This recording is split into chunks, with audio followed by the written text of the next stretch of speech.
జై రాధాకృష్ణ. అందరికీ ముందుగా సంక్రాంతి శుభాకాంక్షలు. ఈ పండుగ చీకటిపై వెలుగును, అజ్ఞానంపై జ్ఞానాన్ని, పునరుద్ధరణ, కృతజ్ఞత మరియు శ్రేయస్సును సూచిస్తుంది. ఖగోళ మరియు శాస్త్రీయ ప్రాముఖ్యత. మకర సంక్రాంతి ఒక ప్రధాన సౌర పరివర్తనను సూచిస్తుంది. సూర్యుడు ధనుస్సు నుండి మకరంకి చేరుతాడు. ఇది ఉత్తరాయణం ప్రారంభాన్ని సూచిస్తుంది. చాలా శుభప్రదంగా పరిగణించబడుతుంది. రోజులో పగలకాలం ఎక్కువ అవుతుంది మరియు వెచ్చగా ఉంటుంది. పంటలు పెరుగుదల వేగవంతమవుతుంది. సానుకూల శక్తి మరియు తేజస్సు పెరుగుతుంది. ప్రాచీన భారతీయులు విశ్వంలో మార్పును గుర్తించి పండుగలను ఖగోళ శాస్త్రం మరియు కాలానుగుణ చక్రాల్లో అనుసంధానించారు.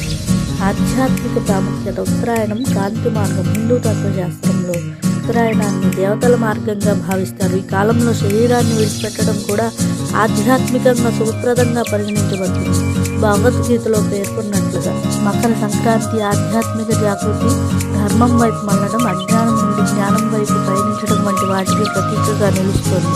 హిందూ గ్రంథాల్లో ప్రాముఖ్యత. ఈ పండుగ భీష్మ పితామహుడితో ముడిపడి ఉంది. ఆయన తన ప్రాణాన్ని విడిచిపెట్టడానికి ఉత్తరాయణం కోసం వేచి ఉన్నారు. ఇది జీవితానికి మరియు శక్తికి మూలంగా పూజించబడే సూర్య భగవానుడితో కూడా సంబంధం కలిగి ఉంది. వ్యవసాయ ప్రాముఖ్యత. మకర సంక్రాంతి ప్రధానంగా ఒక వ్యవసాయ పండుగ. రైతులు పంటల కోసం కష్టపడి కోతను తెచ్చి విజయవంతమై ఈ పండుగను జరుపుకుంటారు. సూర్యుడు భూమి, వర్షం మరియు పశువులకు కృతజ్ఞతలు తెలియజేస్తారు. ఇది వ్యవసాయ చక్రం ముగింపును మరియు సమృద్ధికి ప్రారంభాన్ని సూచిస్తుంది. ఇది ప్రకృతి పట్ల మరియు సుస్థిరత పట్ల లోతైన గౌరవాన్ని తెలియజేస్తుంది. నైతిక మరియు తాత్విక అర్థం. క్రమశిక్షణ.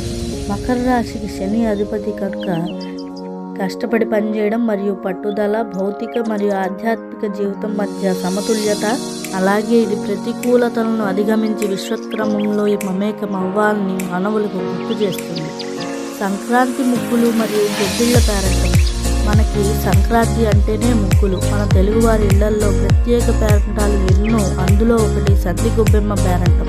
ఆవు పేడ తెచ్చుకుని ఆవు పేడను గొబ్బెమ్మగా పేర్చి దానికి పసుపు కుంకుమ పెట్టి దానికి పూజ చేసి జానపద గేయాలు పాడుతూ ఆ గొబ్బెమ్మల చుట్టూ తిరుగుతూ ఆడపిల్లలు సందడి చేస్తారు.